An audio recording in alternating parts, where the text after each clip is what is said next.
Parang sanay ka sa city. Mukhang malungkot ka. Sino ba naman hindi malulungkot, guys, sa sitwasyon namin ngayon? Grabe, guys. Apektado talaga kami dahil doon sa kalsada nag-landslide. Hindi na rin kasi talaga pinapadaanan ng mga sasakyan yung kabila kasi parang nag-start na rin siyang gumuho yung kabila.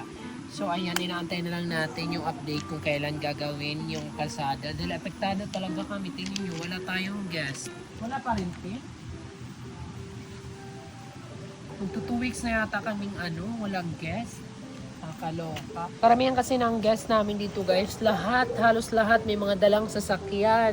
So, simula nung pinost ko na hindi makakadaan, ang dami ding inquiries na nagtatanong kung makakadaan na. So, hindi pa talaga po makakadaan yung 4 wheels. Pero may mga nag-o-offer po ng mga parking space doon sa mga kabahayan na malapit doon sa nag-landslide. At doon mismo sa San Jorge Mangkol Crossing, meron po mga habal-habal at mga tricycle na po pwede nyo kontratahin at po pwede nyo kausapin kung saan kayo po pwedeng mag-park, yung safe yung sasakyan ninyo. Mga friendly naman po lahat dito yung ating mga habal-habal drivers at mga tricycle drivers. Huwag po kayo mag-alala. So, pwede kayo humingi ng assistance sa kanila. Pagdating nyo ng San Jorge Mangkol Crossing, pwede na kayo kumontrata na kaagad doon ng masasakyan ninyo patawid. Kasi po pwede pa makadaan yung mga habal-habal, yung mga tricycle, pwede pa makatawid hanggang dito sa amin. So, ganun na lang po muna yung gawin ninyo kasi para may pampasweldo ako. Laban lang! Ayan, malapit na matapos. Tapos na yung tiles. Ayan, ilalagay na ni Kuya Noy dyan yung wall palette. At ito, pinapalitan ko na yung yung ating bahay ng peacock kasi sira na yung bubong. Kawawa yung mga peacock. Kugon ng dyan, gagawing atop diding bubong. So, ayan, itutur ko kayo. So, ganito pag walang tao ang The Island. Oo. Gawin ko na lang kaya itong libingan ng mga bayani. So, ayun. Pwede ako dito magbenta na ng mga, memorial space. Nai-enjoy ko yung peaceful ng lugar, pero hindi ko nai-enjoy yung wala akong pampasahod. Wala pa kasing sweldo yung mga apam ko. Racket na muna kaya ako sa kampo. Tara, magbihis tayo ng sexy Christine. May mga pumupunta naman, nagkakape, kumakain, nagtitake out. Yun nga lang talaga yung mga regular guests namin. Pasensya na po, ma'am, sir. Stress na nga ako. Ito, mansama ng pakiramdam.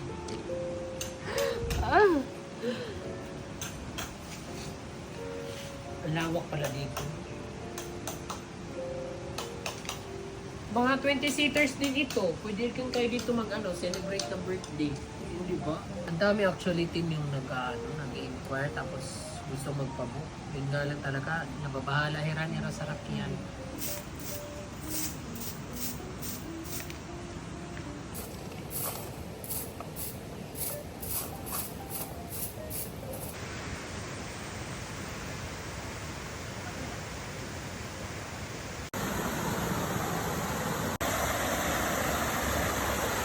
Oh, Puki-Cheki!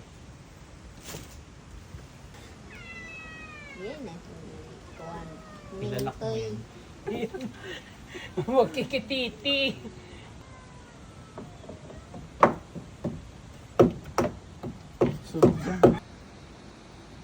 So, ayan na guys. Finally, makakatago na tayo sa mga maniningil sa atin. Oo, sa mga pinagkakautangan ko.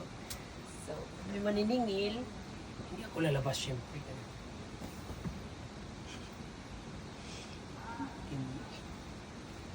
Justin Michelle? Wala dito. Meron prenup shoot. Ay, sweet naman. Congrats, ma'am, sir. Okay. O, diba? May purpose. Para may privacy din yung mga magpo-photoshoot. Hindi makikita yung ating mess dito sa likod. Oo, sagad na ito.